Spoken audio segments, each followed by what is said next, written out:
Assalamualaikum. Waalaikumsalam. Selamat datang dan selamat bergabung di sesi konseling online kali ini. Perkenalkan, nama saya Rizka Purnamasari.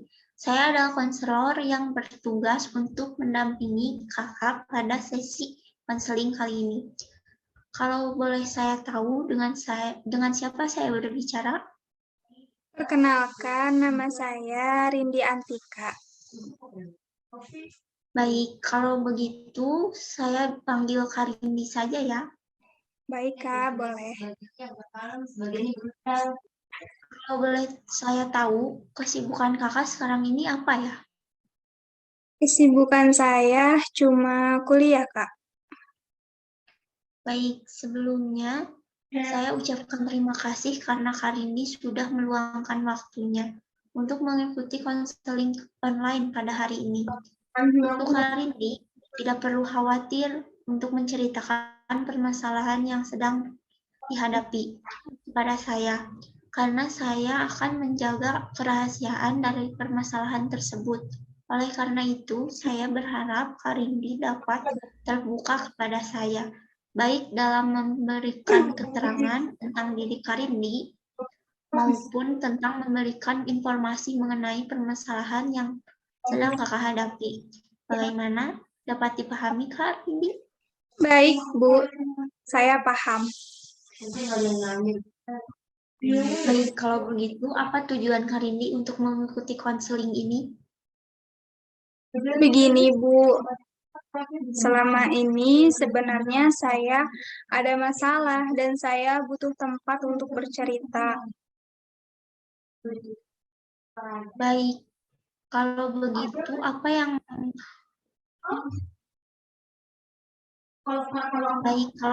apa harapan kakak setelah mengikuti sesi konseling ini? Saya berharap dengan mengikuti sesi konseling ini, saya dapat memecahkan masalah dan menemukan jalan keluar dari masalah yang saya hadapi. Baik, kalau begitu, semoga harapan kakak bisa tercapai ya setelah mengikuti sesi konseling ini. Baik, Kak. Baik, kita akan melaksanakan konseling ini selama 10-25 menit. Ya. Tadi kakak mengatakan bahwa kakak ini sedang merasa tidak baik-baik saja. Bisa diceritakan dan bisa dijelaskan mengapa perasaan itu bisa terjadi? Jadi begini, saya memiliki masalah dengan keluarga saya, terutama dengan ibu saya, terkait dengan penekanan dan tuntutan yang ibu saya lakukan kepada saya. Itu membuat saya merasa tertekan dan saya terkadang merasa stres akan hal itu, Bu.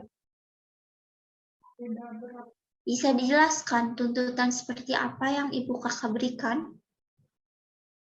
Jadi begini, ibu saya selalu menuntut saya untuk mendapatkan nilai yang sempurna di berbagai mata kuliah. Padahal tidak semua mata kuliah saya kuasai. Sebenarnya, ibu saya sudah melakukan ini sejak saya duduk di bangku sekolah dasar.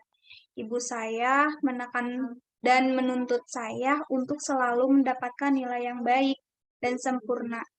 Namun, setelah saya memasuki jenjang sekolah menengah atas, saya sudah merasa lelah karena tuntutan itu.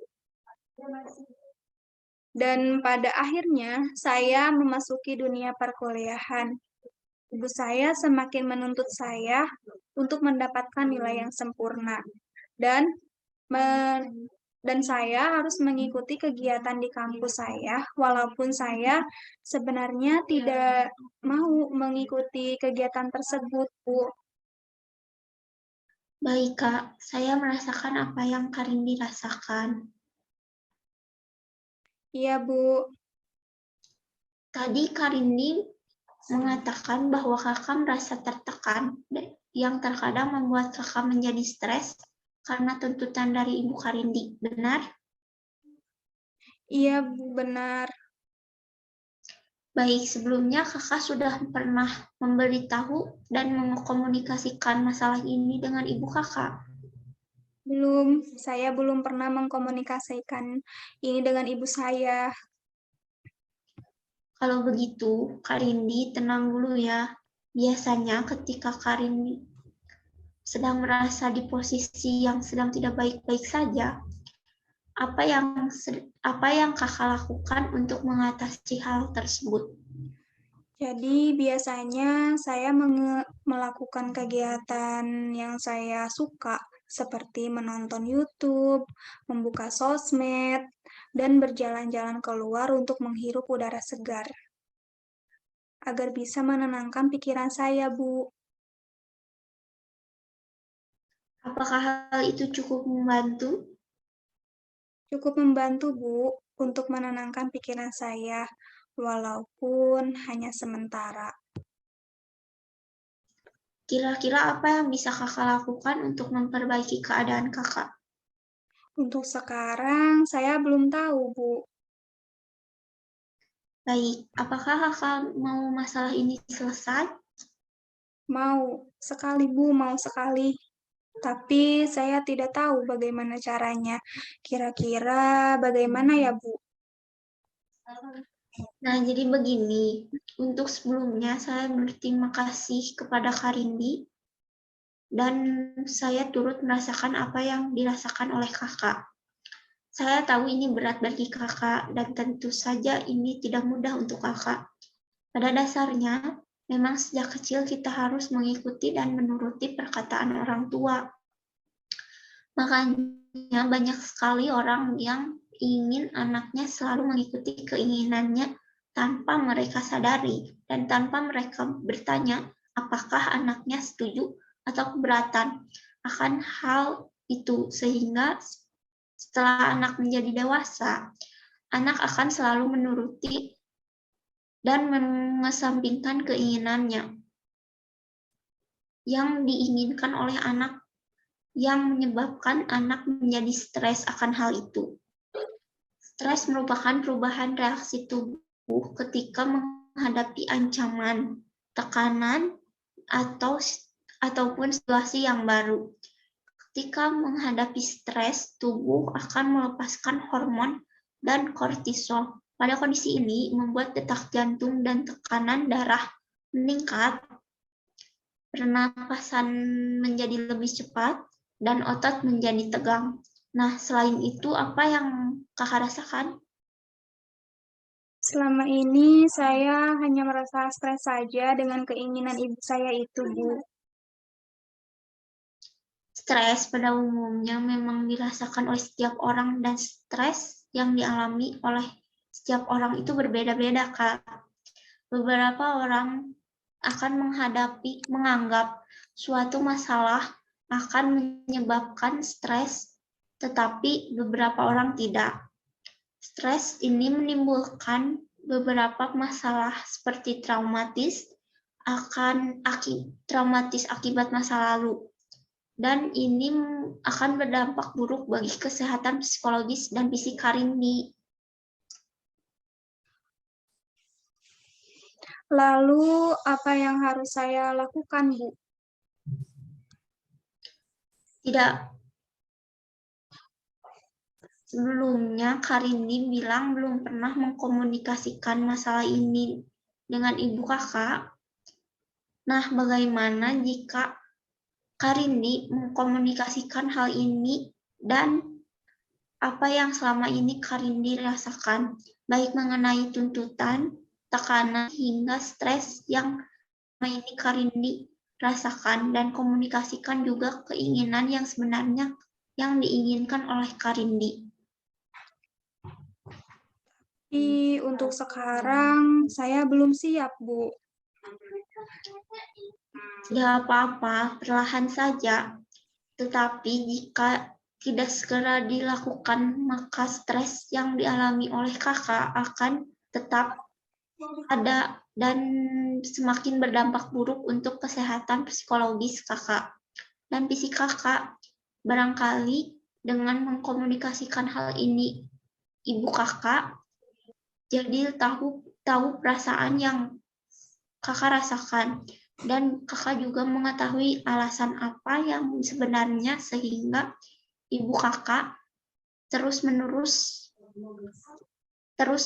menuntut kakak dan mengikuti keinginannya. Mungkin ibu kakak memiliki masa lalu yang sama sehingga itu diturunkan kepada kakak. Barangkali ibu kakak tidak tahu batasan orang tua terhadap anak, sehingga ibu kakak terus menuntut kakak. Mungkin ibu kakak